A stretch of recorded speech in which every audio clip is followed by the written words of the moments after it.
Graça e paz, queridos. Como é que vocês estão? Eu vou pedir uma coisa para aqueles que já foram alcançados pela graça de Deus. Isso só quem foi alcançado pode fazer. É orar pela internet. A gente tem enfrentado muitas lutas. Esses piratas do espaço, eles invadem, fazem uma série de coisas. Para poder sair alguma coisa é um trabalho. Então eu queria que aqueles que foram alcançados pela graça, que têm interesse com a obra de comunicação, que movidos pelo Espírito orem para que o Senhor nos dê graça nas nossas caminhadas e transmissões. Ok? Doutor, nós vamos caminhar? E hoje é o quê?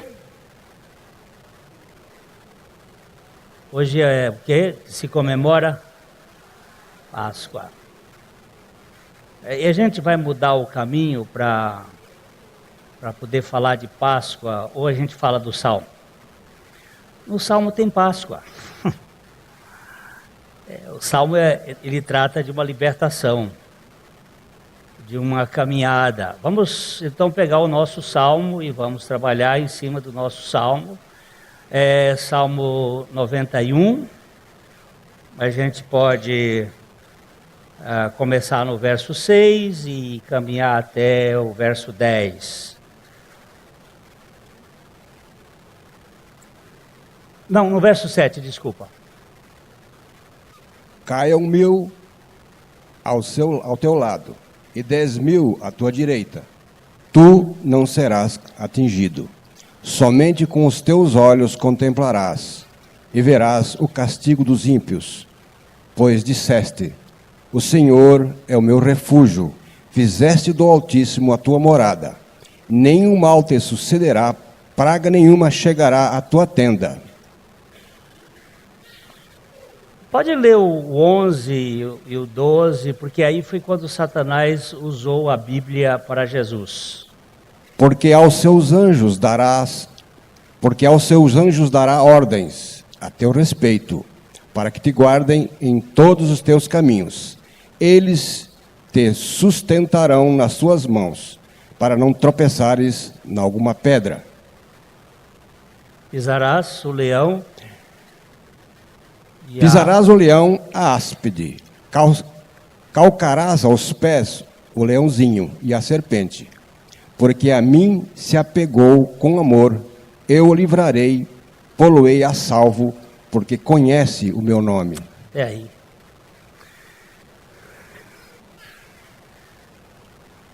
Conquista o nosso coração para ti. Faze-nos descansar na suficiência de Jesus Cristo. E fala conosco esta noite para a glória do Senhor Jesus. Amém.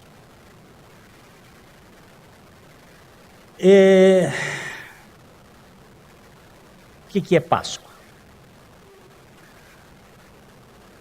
Para o povo judeu, foi um momento de saída, depois de 430 anos de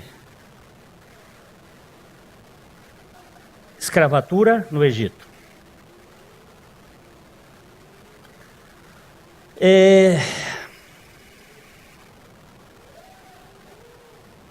Deus colocou 10 pragas que atingia 10 deuses do Egito. Ele começou com o deus Nilo, a grande serpente, a fertilidade, transformando aquilo em sangue. E veio até a morte dos primogênitos, colocando sangue nos umbrais das portas das casas daqueles que creram. Dali até o Calvário, aquele povo repetia este ritual, e continua repetindo hoje, mas eu estou dizendo até o Calvário. Havia uma figura, uma sombra, apontando para uma realidade.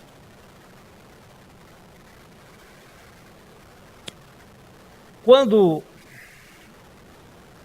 o templo de Jerusalém foi destruído por Nabucodonosor e o povo foi para a Babilônia, ele tinha que ficar 70 anos na Babilônia para poder ressarcir a desobediência da terra.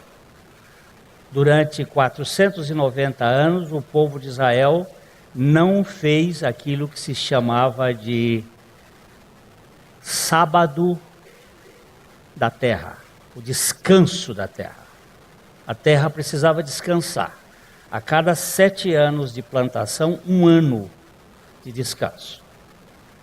Existem alguns países ainda hoje que usam este método, inclusive os Estados Unidos. Eles plantam uma parte do terreno e deixam a outra parte 1 ano descansar. É uma metodologia que é discutível ainda, muita gente quer aproveitar, mas Deus colocou isso para o seu povo e tinha que haver. E o povo, desde que houve reino, desde que entrou Saul no governo, os tributos aumentaram e o povo não podia pagar, então eles deixaram de fazer o descanso da terra. Por causa disto, 490 anos a terra ficou sem descanso. Então, Deus mandou o povo para a Babilônia. E eles foram para lá e ficaram 70 anos no cativeiro. A terra descansou e o templo foi derrubado no tempo de Nabucodonosor. E agora eles pedem autorização ao rei Ciro, o persa, para que reconstrua o templo. Aí vocês vão encontrar os livros de Esdras e Neemias contando como é que foi isto, e eles voltam para reconstruir o templo, mas antes foi dado uma profecia, que está registrada no livro de Daniel, que haveriam 70 semanas para o povo de Israel, para a reconstrução da cidade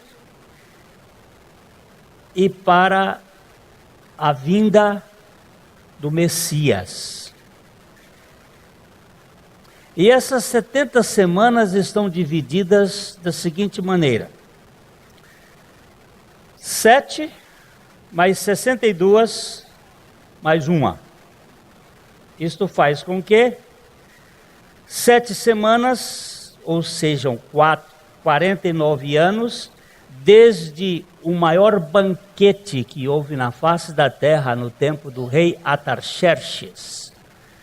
69 mil pessoas num banquete de 7 dias, onde ele assinou o decreto para que o povo voltasse. Foi construído o templo e as muralhas de Jerusalém. Depois dessa construção e do louvor, da alegria daquele dia, mais 434 anos até que Jesus Cristo veio, derramou seu sangue e fez uma obra em favor do seu povo e ungiu o Santo dos Santos. E falta uma semana para Deus tratar com esse povo. E a partir daquele momento nós entramos numa Páscoa permanente. Quem entramos? Todos aqueles que habitam no esconderijo do Altíssimo.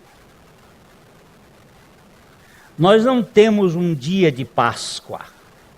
Nós vivemos numa Páscoa. Nós vivemos numa libertação. Nós não comemoramos um dia do sacrifício de Jesus Cristo, que foi a sexta-feira da chamada Paixão, mas nós vivemos no descanso do domingo da ressurreição, que é a base daquele que está escondido no esconderijo do Altíssimo, em que ele somente vê com os seus olhos o castigo dos ímpios, mas ele está protegido, porque 1000 caem do lado, 10.000 do outro, mas ele não será atingido. Por que não será atingido? Porque ele está debaixo das asas do Todo-Poderoso. Isto não está falando na temporalidade, isso está falando na eternidade. Porque a nossa salvação não aconteceu no tempo, ela aconteceu antes da fundação do mundo. E nós estamos protegidos em Cristo Jesus desde então. Quando eu recebi a Cristo, simplesmente foi uma realização de algo que Deus já tinha feito para mim nos tempos eternos. Bendito Deus e Pai de nosso Senhor Jesus Cristo, que nos abençoou com toda sorte de bênçãos espirituais nas regiões celestiais em Cristo. Quando? Na eternidade. Quando Ele nos elegeu nele. Desde então. Agora, entrei na história, recebi os benefícios. Mas, gente, se há um assunto complexo para a gente entender, é a tal ressurreição. É quase impossível a mente humana crer que existe ressurreição.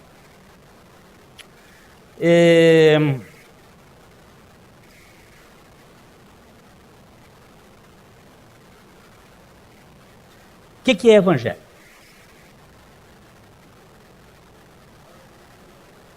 Vamos ver aqui, 1 Coríntios capítulo 15.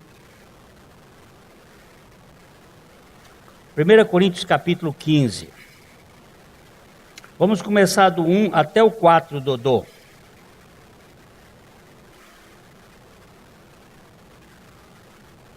Irmãos,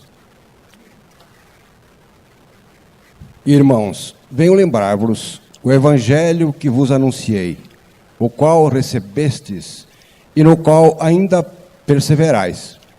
Por ele também sois salvos, se retiverdes a palavra, tal como vô-la preguei, a menos que tenhais crido em vão. Por favor, Dodô, volta e leia tudo de novo. Irmãos, venho lembrar-vos o evangelho que vos anunciei, o qual recebestes e no qual ainda perseverais.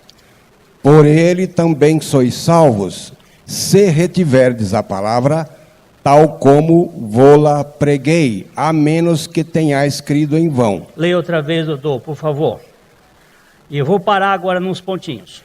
Irmãos, venho lembrar-vos o evangelho que vos anunciei. Venho lembrar-vos o quê?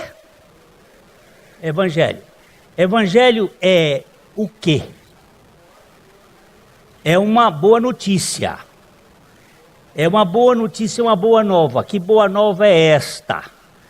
De que é essa boa nova? Daquilo que Deus fez por nós através de Cristo Jesus. É uma boa notícia. Eu venho lembrar a vocês, ele está escrevendo para uma carta à igreja de Corinto, uma cidade onde ele pregou o evangelho lá.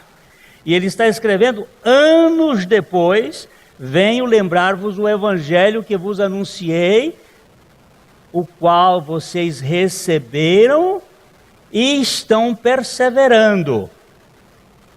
Porque não basta receber, a salvação é uma dádiva de Deus que nós recebemos e continuamos andando, perseverando nelas. Continue, Dodô. Por ele também sois salvos. Por ele quem, Dodô?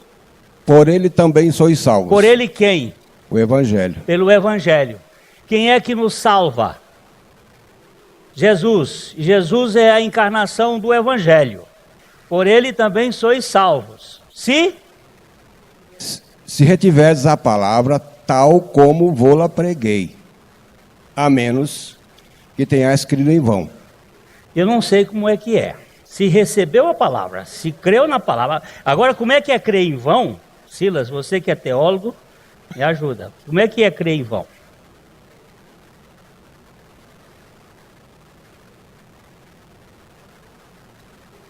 A menos que tenhais crido em vão. Eu não sei como é que se crê em vão. Eu acho que isso é ironia. Porque ou crê ou não crê. Ou está grávido ou não está grávido. Pode ser que ainda a barriga não esteja grande, mas no primeiro dia que o óvulo foi fecundado, está grávida. Ou crê ou não crê. Como é que é crer em vão, eu não sei. E para mim, o Paulo está dizendo assim, ó. Se você crê, meu filho, está crido. Aí vai para frente. Antes de tudo, vos entreguei o que também recebi, que Cristo morreu pelos nossos pecados, segundo as Escrituras, e que foi sepultado e ressuscitou ao terceiro dia, segundo as Escrituras. O que é Evangelho? Cristo morreu pelos nossos pecados, segundo as Escrituras, foi sepultado, ressuscitou ao terceiro dia, segundo as Escrituras. A questão aqui agora é a seguinte.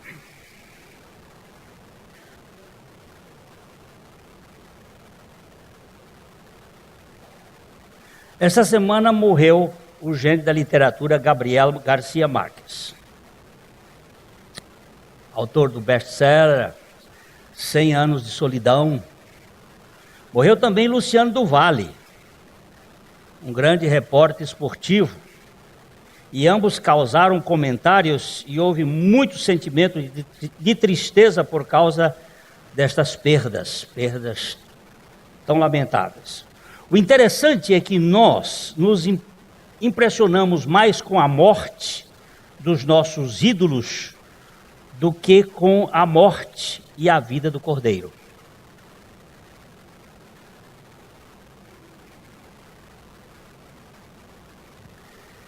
Nós falamos mais dos que morrem do que daquele que venceu a morte e ressuscitou.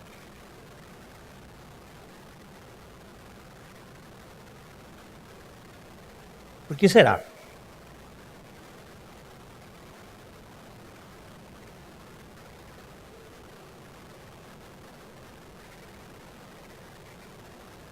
Uma professora ensinava uma aula a alunos de terceiro grau, não de terceiro grau, alunos primários. Nessa aula havia 10 alunos.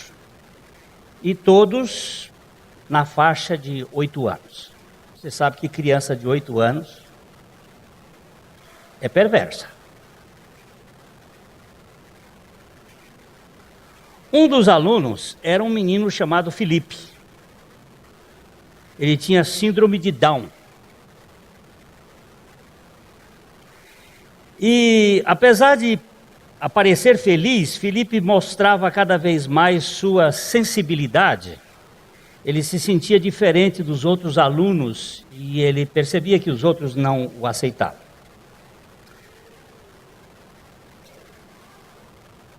E Filipe tentava de todos os modos ser aceito pelos alunos, mas eles simplesmente descartavam exatamente porque ele tinha aquela diferença. E apesar dos esforços da professora, os meninos descartavam Filipe de todo jeito. Mesmo assim, a professora fez todo o possível para que Filipe se sentisse parte da turma. Filipe não escolheu ser diferente. Ele não queria ser diferente dos outros alunos, mas ele era. E todos sentiam isto e ridicularizavam. Esta professora, bastante criativa, um ano durante a Páscoa, ela resolveu pegar ovos de plásticos vazios. Eu não sei por que puseram ovo como sinônimo de Páscoa, mas é uma tradição antiga. E aí do ovo de galinha virou ovo de chocolate. E não tem nada a ver uma coisa com a outra. Mas ela trouxe esses ovos vazios. E sugeriu aos alunos que fossem ao jardim e procurassem um símbolo de vida renovada, de vida nova, um símbolo da Páscoa, e que eles colocassem dentro do ovo vazio esse símbolo. Todos os alunos saíram correndo para achar algo para colocar dentro do seu ovo, e em pouco tempo todos voltaram cheios de alegria, e daí a professora começou a abrir os ovos. Ela abriu um e dentro tinha uma flor.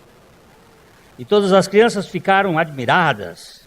Sim, ela, a flor, representava algo que havia nascido na época da primavera. O outro menino trouxe uma linda borboleta. Que lindo! Todos gritaram. Quando a professora abriu o terceiro ovo, não tinha nada dentro. Imediatamente todos começaram a rir e a gritar: isso é coisa... Que coisa, isso é coisa do Filipe. E o Filipe foi lá e puxou, a professora disse: é meu. E as crianças começaram a rir e a debochar do Filipe. E Filipe, você nunca faz nada certo. Filipe, você está sempre por fora. Eu fiz certo, sim, eu fiz. É o túmulo vazio.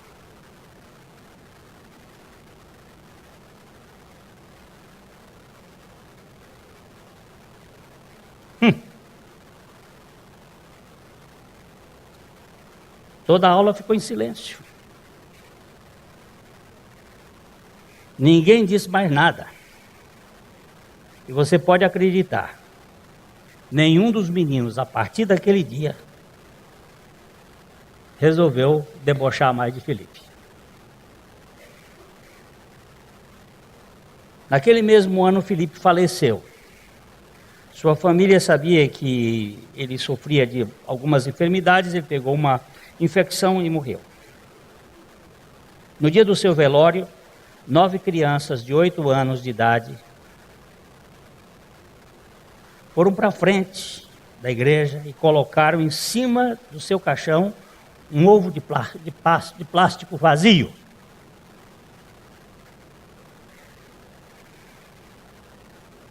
Como o menino Filipe trouxe a mensagem, como o menino Filipe, nosso Senhor Jesus Cristo, foi visto e tratado por todos que o conheceram como alguém diferente. E ele deixou no mundo o símbolo da Páscoa. Um túmulo vazio, mas um coração cheio de amor.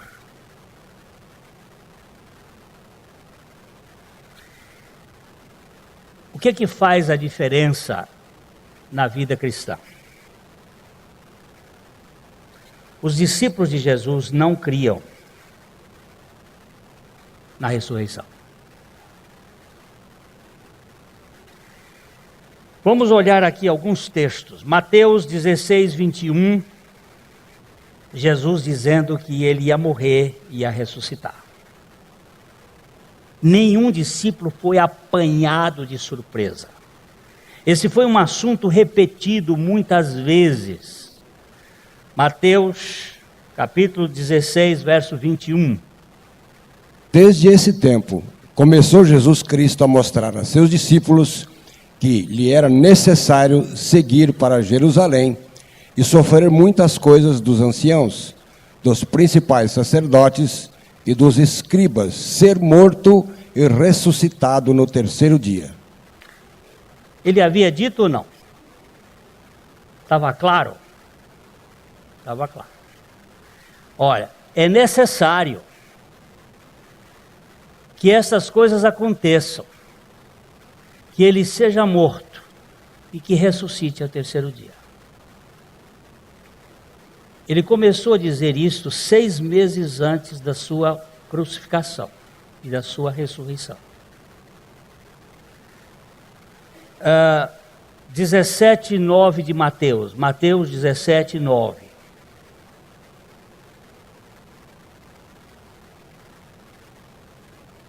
E descendo eles do monte, ordenou-lhes Jesus: a ninguém conteis a visão, até que o Filho do Homem ressuscite dentre os mortos.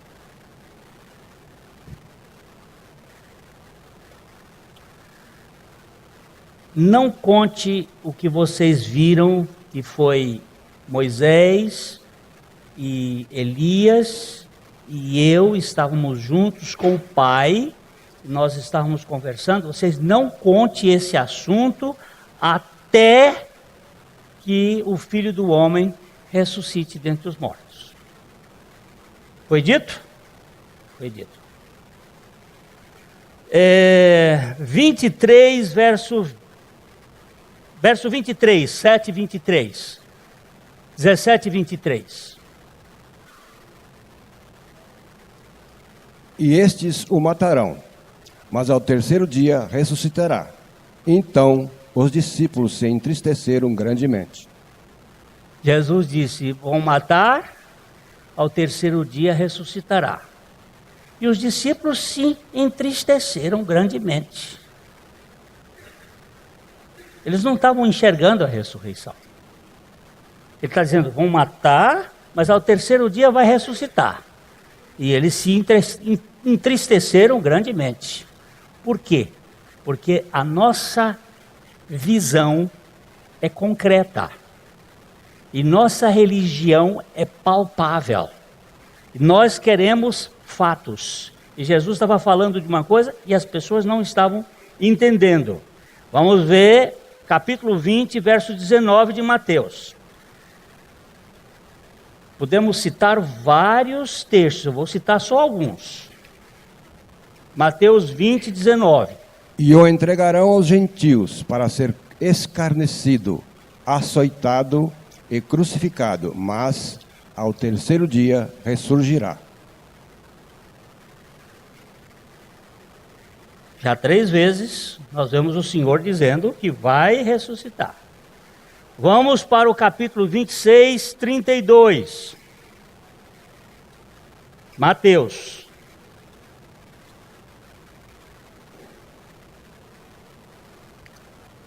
Mas depois da minha ressurreição, irei adiante de vós para a Galileia. Depois da minha ressurreição, irei adiante de vós. Tá? E Mateus 26, 27. Perdão. Mateus 27, 63. 27, 63.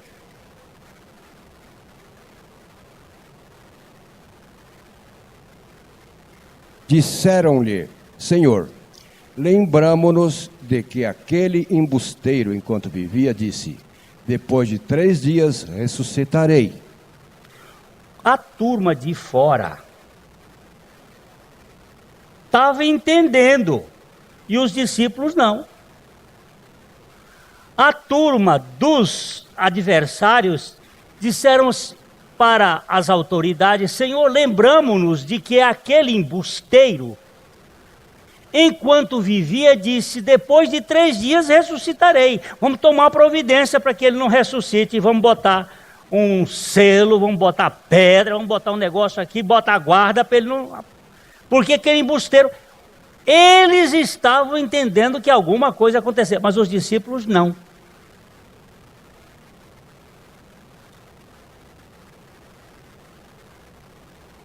A ressurreição de Cristo não foi fácil de ser crida pelos seus discípulos.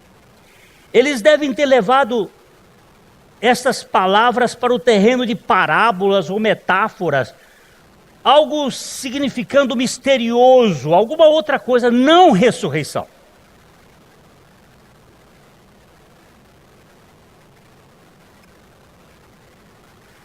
Quando as mulheres foram ao túmulo, elas não foram ver se Jesus tinha ressuscitado. Elas foram preparar o seu corpo para o enterro permanente. Elas não estavam pensando em ressurreição. Vamos ler aqui Lucas 23, 55, 56 e o verso 1 do capítulo 24.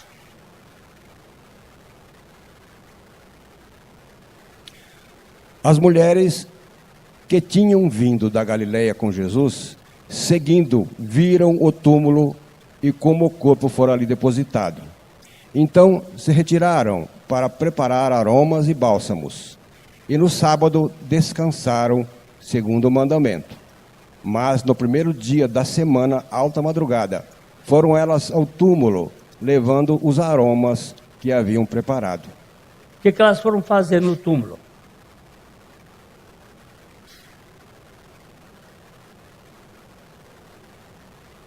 O que elas foram fazer no túmulo, gente? Embalsamar o corpo de Jesus. Elas não criam que Jesus ia ressuscitar.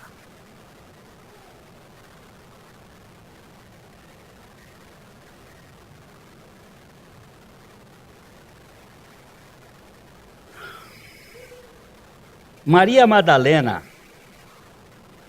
tinha só um pensamento quando foi ao sepulcro vazio.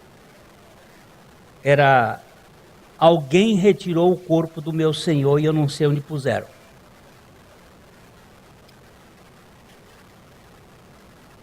Maria Madalena ouviu Jesus falar. Pedro ouviu Jesus falar. Você sabe qual foi o único discípulo que, ao ver a sepultura aberta, creu? João.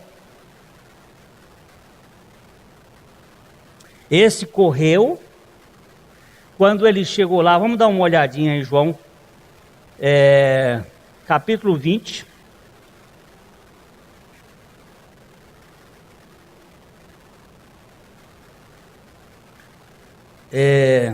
Vamos começar aqui no verso 1. Vamos no verso 1, doutor. No primeiro dia da semana, Maria Madalena foi ao sepulcro de madrugada, sendo ainda escuro, e viu que a pedra estava revolvida. Então correu, foi ter com Simão Pedro e com outro discípulo a quem Jesus amava, e disse-lhes: tiraram do sepulcro o Senhor, e não sabemos onde puseram. Quando ela chegou lá, ela viu o sepulcro aberto, ela entrou, viu, saiu correndo, foi dizer para Pedro: olha, roubaram o corpo do meu Senhor, e nós não sabemos onde puseram. Veja bem, continua. 3. Saiu, pois, Pedro e o outro discípulo e foram ao sepulcro. Esse o outro discípulo, quando é João que está escrevendo, ele nunca menciona o nome dele. Ele diz: e o outro discípulo. O discípulo a quem Jesus amava. Ele é até pretensiosozinho, mas é próprio dele. Ele sai de cena e bota o amor de Deus em cima. E ele diz: e o outro discípulo, e foram ao sepulcro. E aí? Ambos corriam juntos, mas o outro discípulo correu mais depressa do que Pedro e chegou primeiro ao sepulcro. Você presta atenção, ele era mais novo, Pedro devia ter uns quase 40 anos, por aí assim, e o João era um menino de 20 e poucos anos, então tinha fôlego, foi rápido, correndo, e chegou primeiro no sepulcro. Quando chegou lá, abaixando-se, viu os lençóis de linho, todavia não entrou. Então Simão Pedro, seguindo, chegou e entrou no sepulcro, e também viu os lençóis, e o lenço que estivera sobre a cabeça de Jesus, e que não estava com os lençóis, mas deixado num lugar à parte.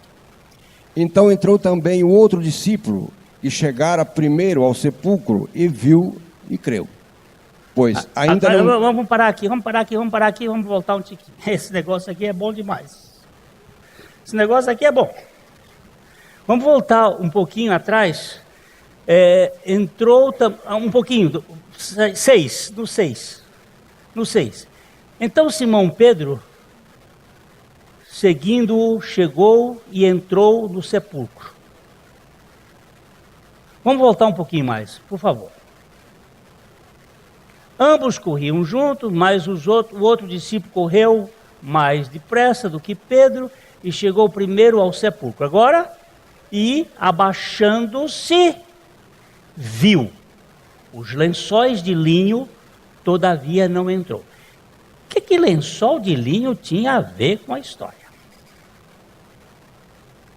O que fez com que eles pudessem crer a partir dos lençóis de linho?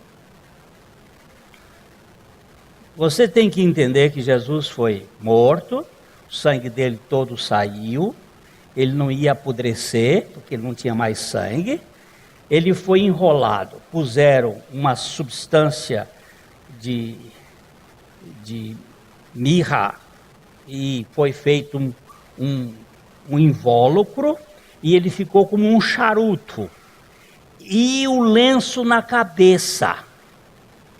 E aquele molhado, aquela coisa que foi colocada, secou.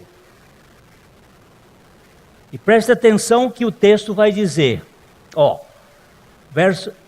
então Simão Pedro, seguindo-o, chegou e entrou no sepulcro. Eu também entrei no sepulcro quando eu estive lá. E foi a maior emoção que já tive na minha vida.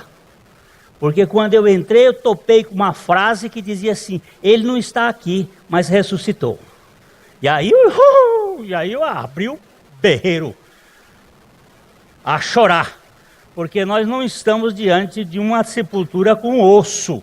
Nós estamos numa sepultura em que aquele que esteve lá fala e a gente ouve. Eu ouço o que ele fala. Não é osso com 2 S's. Então saiu Pedro, chegando, entrou, e ele também viu os lençóis. Mas Pedro não creu. Vamos lá. E o lenço que estivera sobre a cabeça de Jesus, que não estava com os lençóis, mas deixado num lugar à parte. Isso aqui tem uma coisa muito interessante.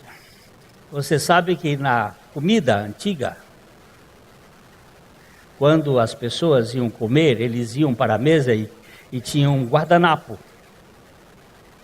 E quando ele ainda estava para comer, ele saía e ia voltar, ele deixava o guardanapo à parte, num lugar, dizendo assim, não terminei a história, ainda vou voltar para poder terminar a coisa.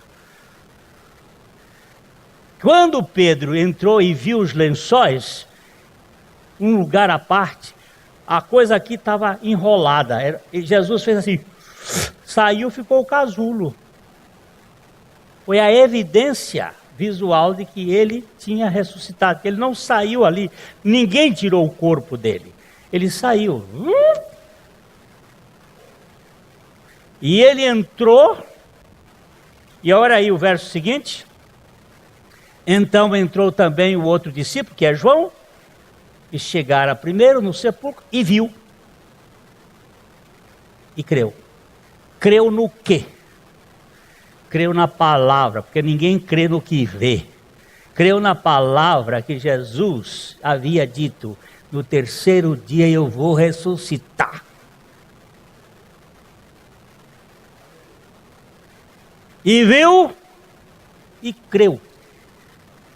É por isso que 1000 caem de um lado e 10.000 à tua direita, e tu não serás atingido, porque você está no centro da onipotência do Todo-Poderoso. Você está protegido, guardado, amparado de todas as setas que vêm de dia, de noite, das tribulações, do leãozinho, da serpente, de toda essa raça do inferno. Por quê? Porque Jesus Cristo já venceu toda a obra do inferno quando ele pisou na cabeça da serpente lá na cruz.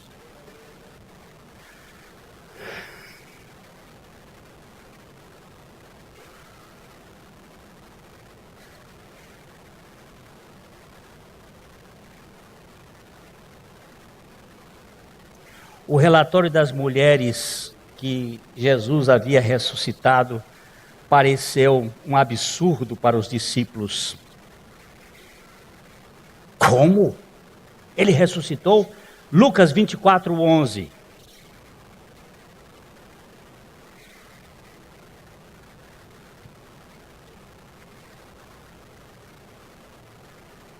Lê o 10 e o 11, Dodô. Lucas 24, 10 e 11. Eram Maria Madalena, Joana e Maria, mãe de Tiago. Também as demais que estavam com elas confirmaram estas coisas ao apóstolo.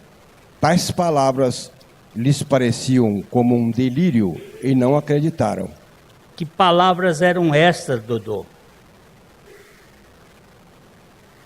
Importa que o Filho do Homem seja entregue nas mãos dos pecadores e seja crucificado e ressuscite ao terceiro dia.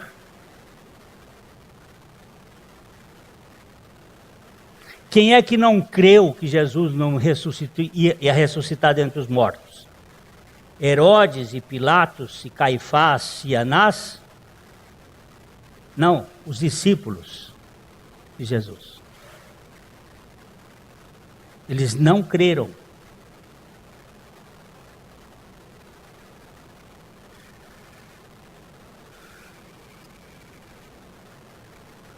Quando Pedro, depois que teve... Bem, antes aqui. Marcos 16, 13. Quando os dois discípulos do caminho de Emaús disseram aos 11 que Jesus havia aparecido a eles, os 11 não acreditaram. Isso já era no fim da tarde do domingo, viu? Pode ler, Dudu. E indo eles o anunciaram aos demais, mas também a estes dois eles não deram crédito. Quem é que não deu crédito? Os 11 discípulos de Jesus, porque nessa hora Judas já tinha ido embora para o brejo. Os 11 discípulos de Jesus não creram.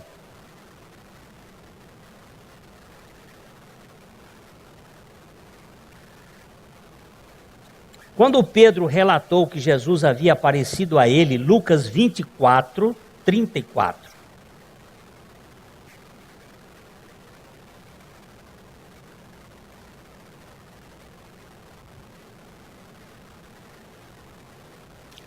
Os quais diziam: o Senhor ressuscitou e já apareceu a Simão. E já apareceu a Simão. Mas quando eles contam em Marcos 16, 14, Dodô, vai lá para Marcos 16, 14. Se for difícil, eu leio aqui mais rapidinho. Finalmente apareceu Jesus aos 11 quando estavam à mesa e censurou-lhes a incredulidade e a dureza de coração, porque não deram crédito aos que o tinham visto já ressuscitado. Finalmente apareceu aos 11 quando estavam à mesa e censurou-lhes a incredulidade e a dureza de coração, porque não deram crédito aos que o tinham visto já ressuscitado. A ressurreição é um mistério que só crê neste fato por revelação do Espírito Santo. É impossível uma pessoa crer na ressurreição. Os discípulos tiveram 3 anos e meio com o mestre, andando com ele, caminhando com ele, comendo com ele, vendo os milagres que ele fez. E ele disse para os seus discípulos: eu vou morrer, eu vou ressuscitar no 3º dia. Quantos creram? Nenhum. O único que chegou a crer depois de uma evidência foi João.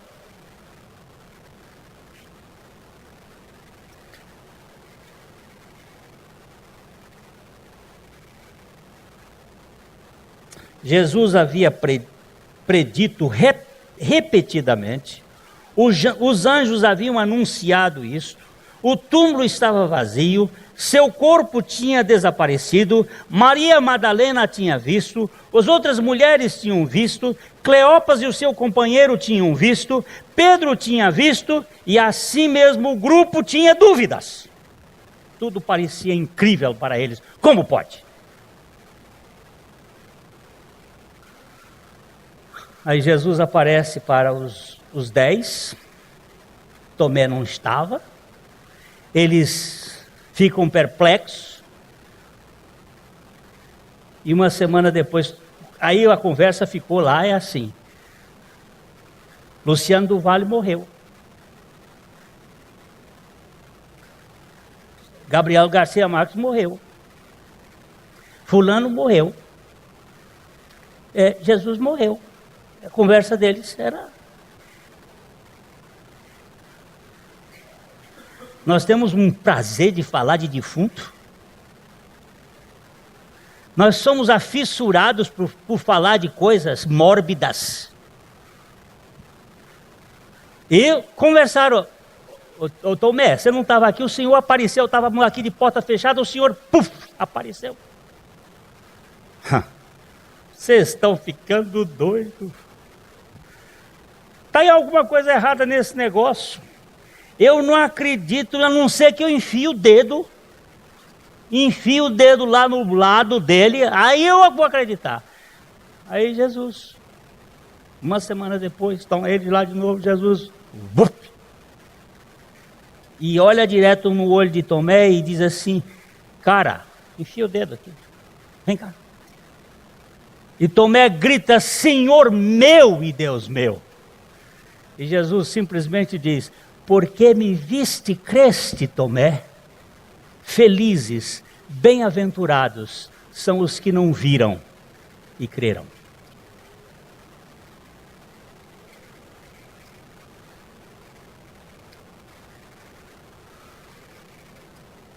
Assim, aqueles primeiros discípulos que proclamaram a história da ressurreição de Jesus estavam totalmente despreparados para crer e determinados a não crer. E quando vieram a crer, creram, apesar da sua incredulidade, por obra e graça do Espírito Santo. Eles não creram, não tinham capacidade de crer e não queriam crer. Mas aí Deus veio e fê-los crer, porque a fé não é nossa. A fé é um dom de Deus.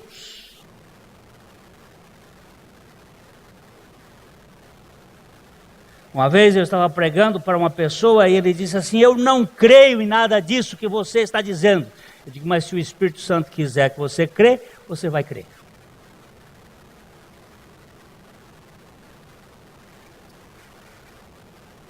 Isso torna insustentável que qualquer possibilidade de que essa história nascesse de uma imaginação animada por alguma expectativa. Como é que a ressurreição surgiu no meio dos discípulos?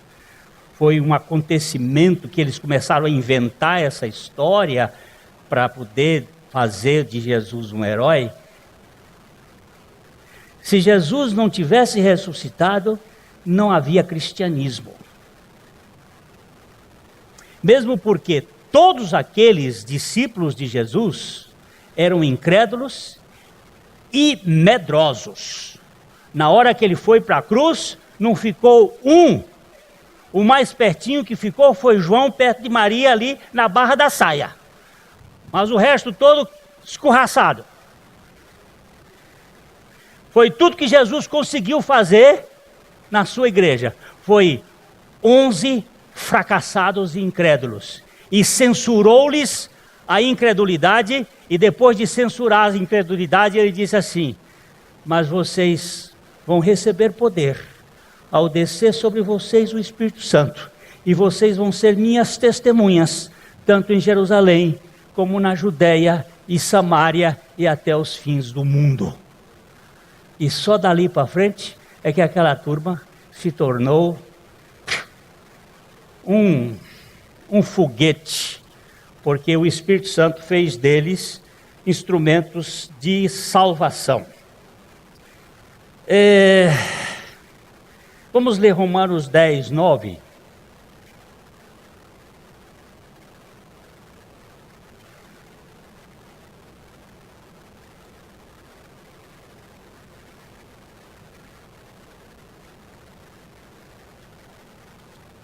Se com a tua boca confessares Jesus como Senhor, e em teu coração creres que Deus o ressuscitou dentre os mortos, serás salvo. Se com tua boca confessares a Jesus como Senhor, e em teu coração creres que Deus o ressuscitou dentre os mortos,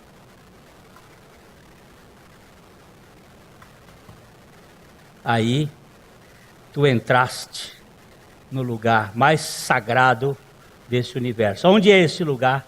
No esconderijo do Altíssimo.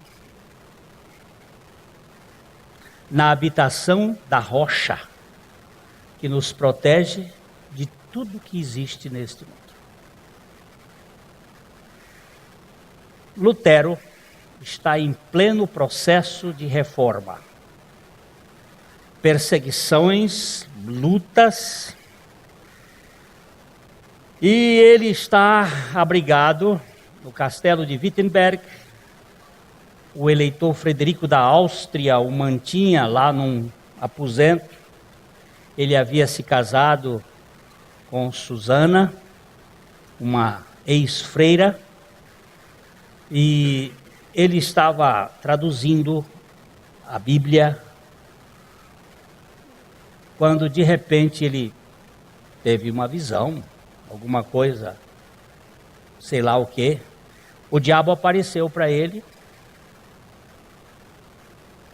Ele pegou, até hoje lá no palácio tem um lugar onde ele meteu o tinteiro. Ele tacou o tinteiro na parede, eles continuam pintando em cima daquilo lá.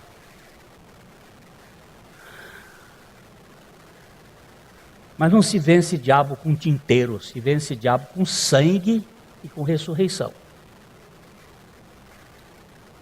E o Lutero, diante daquela coisa e das perseguições, ele entrou num período de depressão.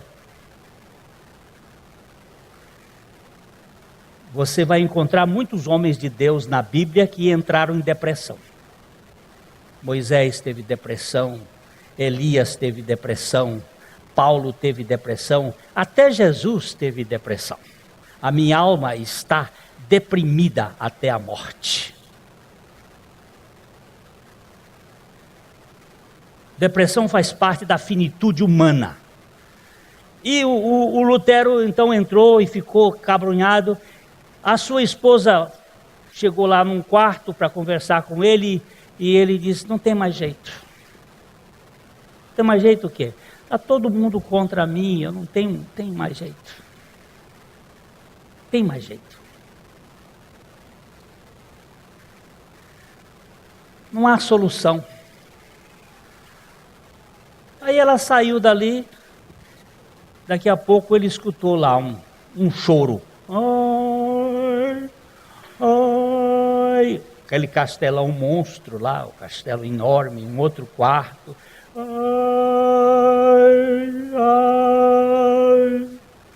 Ele ficou atento àquele barulho, se levanta e quando vai lá para aquele local, chega lá e encontra a mulher dele sapato preto, meia preta, saia preta, blusa preta, chale preto, luva preta, sentado numa cadeira preta, chorando um choro preto. E ele disse: Suzano, o que está acontecendo com você? Ele disse: não tem mais jeito, Lutero. Não tem um jeito o quê? Não tem mais jeito, não tem mais solução. Como assim não tem solução? Ele disse: ele morreu. Ele disse: quem? O eleitor? O Frederico da Áustria? Não, ele morreu. Quem? Ele quem? Ele morreu. Quem foi que morreu? Ele. Quem? Jesus. Sim, Jesus morreu. Acabei de traduzir o capítulo 24 de Lucas agora há pouco. Ele morreu, mas ressuscitou. Ela disse: não, Lutero. Se ele tivesse ressuscitado, você não estaria deprimido. Você não estaria aí preso nesta sua incapacidade, dizendo que não tem mais jeito. Do mesmo modo que os discípulos tiveram dificuldade de crer que Jesus Cristo ressuscitou, nós temos dificuldade de crer que Jesus Cristo ressuscitou. E essa nossa dificuldade é o que nos mantém em cárceres de incredulidade. Porque se cremos que Jesus ressuscitou, nós podemos ter vitórias. A Páscoa tem alguma coisa para nos dizer, de uma maneira muito profunda.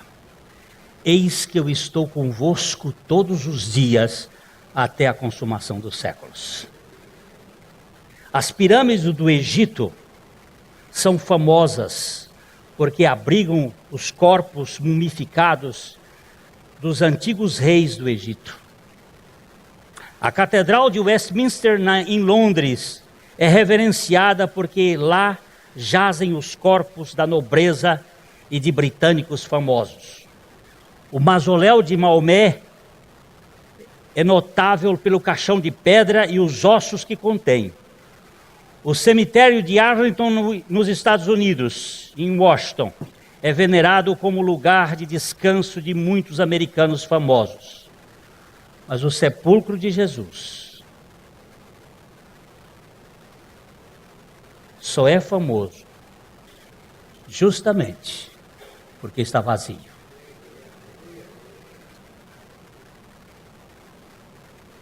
Mas o sepulcro está vazio.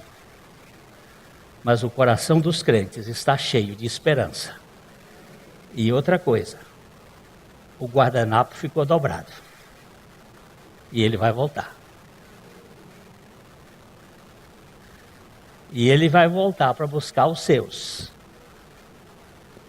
E nós precisamos ter esta sabedoria de que nós não vamos para lá porque somos batistas, presbiterianos, católicos, adventistas, pentecostais, mas porque somos filhos por meio da morte e ressurreição de Jesus Cristo. Nós somos filhos. Se somos filhos, somos herdeiros. Se somos herdeiros, somos co-herdeiros com Cristo.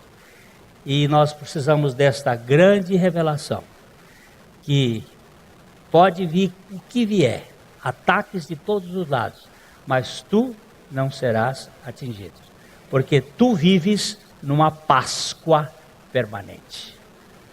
A velha dispensação era assim: primeiro, 6 dias trabalharás e no 7º dia descansarás.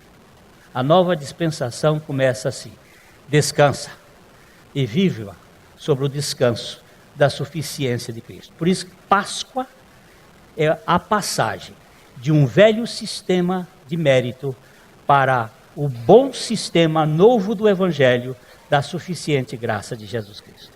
Se isso não faz sentido para você, eu lamento, mas faz muito sentido para mim.